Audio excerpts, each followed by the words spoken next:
Assalamualaikum warahmatullahi wabarakatuh. Apa kabar teman-teman dan ayah bunda? Semoga kita semua senantiasa dalam lindungan Allah Subhanahu wa taala. Amin amin ya rabbal alamin. Alhamdulillahirabbil alamin. Shallu ala Muhammad. Bersyukur kita kepada Allah dan bersalawat kepada Nabi Allah Muhammad sallallahu alaihi wasallam dengan mengucapkan lafaz Allahumma shalli ala Muhammad wa ala ali Muhammad. Alhamdulillah teman-teman, berjumpa lagi dengan Ustazah Nina di kelas 5. Nah teman-teman, alhamdulillah kita dipertemukan kembali pada semester kedua di tahun pelajaran 2020-2021, khususnya pada mata pelajaran pendidikan agama Islam. Pada teman-teman, sebelum kita mulai pembelajaran ini, Ustazah senantiasa mengingatkan kepada teman-teman 4M, yaitu senantiasa menjaga kesehatannya dengan memakai masker, mencuci tangan, menjaga jarak, kemudian menjaga imun dan iman. Nah teman-teman, harapannya adalah kita selalu memohon bermunajat kepada Allah, semoga Allah angkat segera wabah ini sehingga kita semuanya bisa berjumpa di sekolah. Dan baiklah teman-teman, untuk memulai pembelajaran kita kali ini, marilah kita awali dengan mengucapkan basmalah, bismillahirrahmanirrahim. Dan kita berdoa kepada Allah. Teman-teman silakan berdoa, semoga Allah ridhoi kita, Allah berikan kita ilmu yang bermanfaat dan amin amin ya rabbal alamin.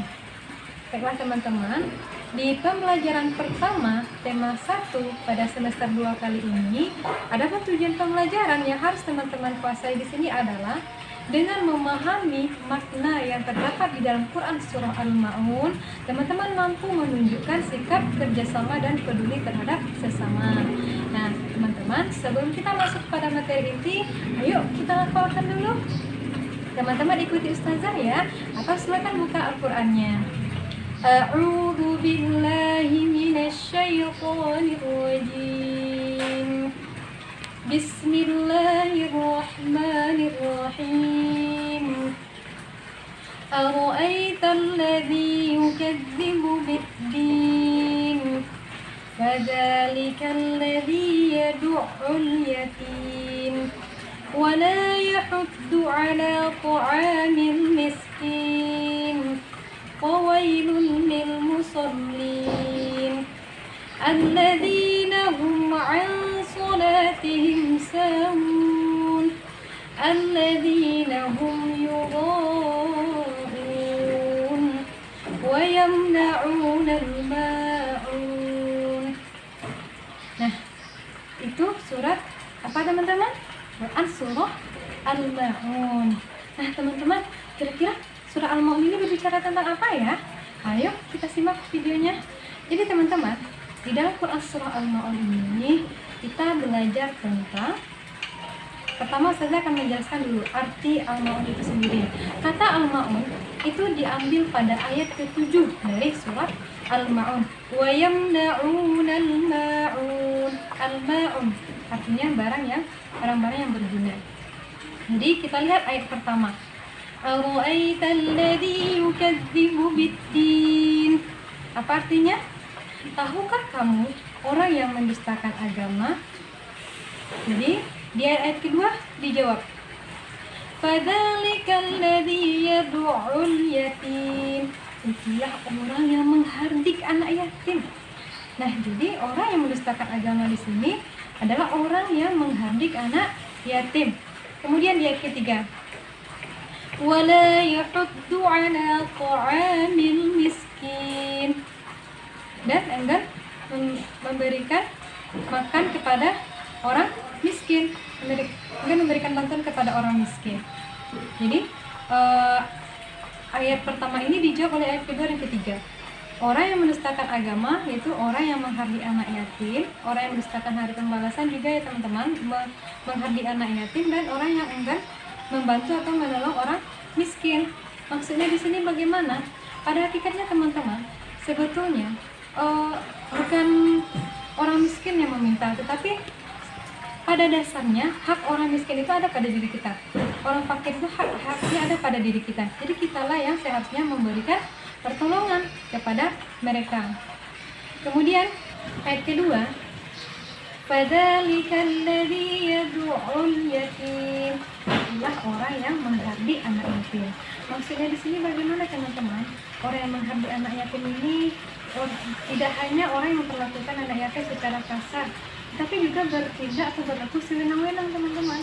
Apakah itu dengan memakan hak atau harta anak yatim, itu juga termasuk orang yang mendustakan agama. Kemudian di ayat ketiga, wala yahuddu ala ta'amil miskin, dan enggan memberikan makanan kepada atau bantuan kepada orang miskin, yang enggan berbuat kebaikan. Pada dasarnya hak orang miskin itu, hak orang fakir itu ada pada diri kita.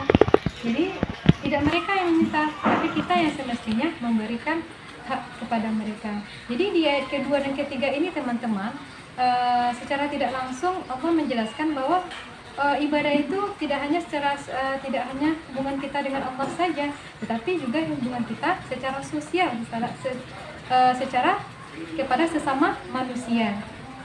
Kemudian ayat keempat, fawailul lil musallin, maka celakalah bagi orang yang sholat. Loh, kok orang yang sholat celaka? Nah, dijawab oleh ayat selanjutnya, alladzina hum an sholatihim sahun, yaitu orang yang lalai dalam sholatnya. Orang yang lalai dari sholatnya, baik itu dari permulaan waktunya, maksudnya di sini lalai dalam melaksanakan sholat ketika panggilan azan sudah datang, namun kita masih santai, tidak bersegera memenuhi panggilan Allah untuk menunaikan ibadah sholat, suka mengulur-ulur waktu hingga sampailah di akhir waktu kita sholat. Nah itu sangat dikecam di dalam ayat ini ya teman-teman. Jadi hati-hati orang yang sholat, orang yang lalai, maka dia juga termasuk orang yang celaka. Kemudian lalai di sini maksudnya teman-teman tidak hanya lalai dalam pelaksanaan waktunya, tetapi juga lalai dalam pelaksanaan ibadah sholat itu sendiri. Contohnya teman-teman sholat masih suka atau kurang fokus atau mengganggu teman yang kiri kanan, seperti sholat berjamaah di sekolah ya. Nah harapannya agar kita jangan termasuk pada golongan orang-orang yang lalai, hendaklah kita sholat dengan khusyuk, memperhatikan rukun syaratnya. Jadi sehingga kita tidak termasuk kepada orang yang lalai dalam sholat. Kemudian alladzina hum yura'un, dan berbuat orang-orang yang berbuat ria. Nah, ria di sini maksudnya bagaimana teman-teman? Kita melakukan sesuatu itu karena ada ingin dipandang oleh orang lain, ingin dipuji oleh orang lain. Jadi tidak murni lagi tujuan kita itu, tidak hanya karena Allah, tetapi sudah ada iming-iming lain yang kita harapkan, apakah itu bentuk pujian, apakah itu bentuk reward dan sebagainya lah. Contohnya ketika antum melakukan kebaikan, kemudian antum melakukannya karena ingin dipuji atau ingin dilihat oleh orang lain, itu termasuk perbuatan ria. Dan banyak lagi contohnya teman-teman. Hati-hati teman-teman, perbuatan ria, maka ibaratnya seperti amal kita itu seperti api membakar kayu bakar. Nah, teman-teman tidak mau kan? Kalau seandainya kita telah berbuat kebaikan, kemudian kebaikan itu akan hilang dengan sendirinya. Karena apa tadi? Karena sifat ria tadi. Jadi hati-hati di sini. Terakhir, wa yamna'unal ma'un, dan enggan memberikan pertolongan. Nah, jadi sebetulnya teman-teman, memberikan pertolongan ini tidak hanya dalam bentuk barang atau fisik, bentuk barang yang konkret, tidak. Kita bisa memberikan pertolongan itu dalam bentuk jasa ataupun doa. Kalau misalnya kita tidak bisa membantu dengan barang, uang, maka kita bisa membantu dengan tenaga, jasa. Apakah nanti misalnya di dalam kelas teman antum kesulitan dalam memahami suatu materi, kemudian antum membantu untuk menjelaskannya, itu sudah merupakan salah satu perbuatan baik. Dan banyak lagi contohnya teman-teman. Nah, kemudian bagaimana hubungannya dengan kehidupan sehari-hari? Harapannya di sini, dengan kita telah memahami makna yang terkandung di dalam Quran surah Al-Ma'un, Quran Surah Maun ini sebetulnya mengajarkan kita agar kita memiliki semangat al-maun. Nah, itu sering digencarkan, semangat al-maun, semangat untuk berbuat kebaikan, semangat peduli terhadap sesama. Yaitu apakah nanti kita dengan memberikan bantuan atau pertolongan, apapun bentuknya. Kemudian janganlah kita menghardik anak yatim, jangan mendustakan hari pembalasan. Itu dengan tetap senantiasa melaksanakan perintah Allah dan menjauhi segala larangannya. Dan jangan lalai dalam sholat, baik itu dalam ibadah maupun dalam kehidupan dunia. Apakah itu dalam mengerjakan tugas, jangan suka mengulur-ulur waktu. Dan apa hikmah atau pesan yang dapat kita ambil? Itu hendaklah kita senantiasa menanamkan rasa kepedulian terhadap sesama. Kemudian hendaklah kita menjadi orang yang tidak mendustakan hari pembalasan seperti yang disampaikan di awal, yaitu kita tidak menghardik anak yatim, artinya kita memiliki rasa kasih sayang terhadap anak yatim dan terhadap sesama. Kemudian suka menolong dan jangan berbuat ria. Kemudian hendaklah kita disiplin, karena surah Al-Maun ini juga mengajarkan tentang kedisiplinan. Itu di ayat 6 tadi, orang yang lalai, kata Allah, celaka bagi orang sholat, itu orang yang lalai dalam sholatnya. Berarti kita di sini dituntut untuk disiplin, hidup disiplin. Nah teman-teman, kira-kira itu kesimpulan pembelajaran kita kali ini. Jika ada salah, Ustazah mohon maaf.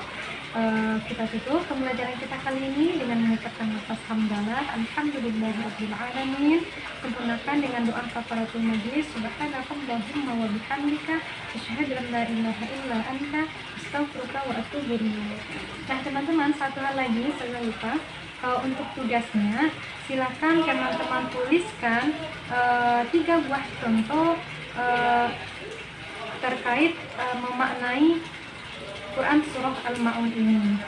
Nah nanti teman-teman tulis di buku tulis PAI-nya, kemudian difotokan, lalu kirim ke kontak yang saya kirimkan pada format WA nanti.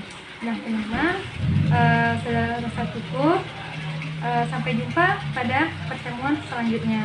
Assalamualaikum warahmatullahi wabarakatuh.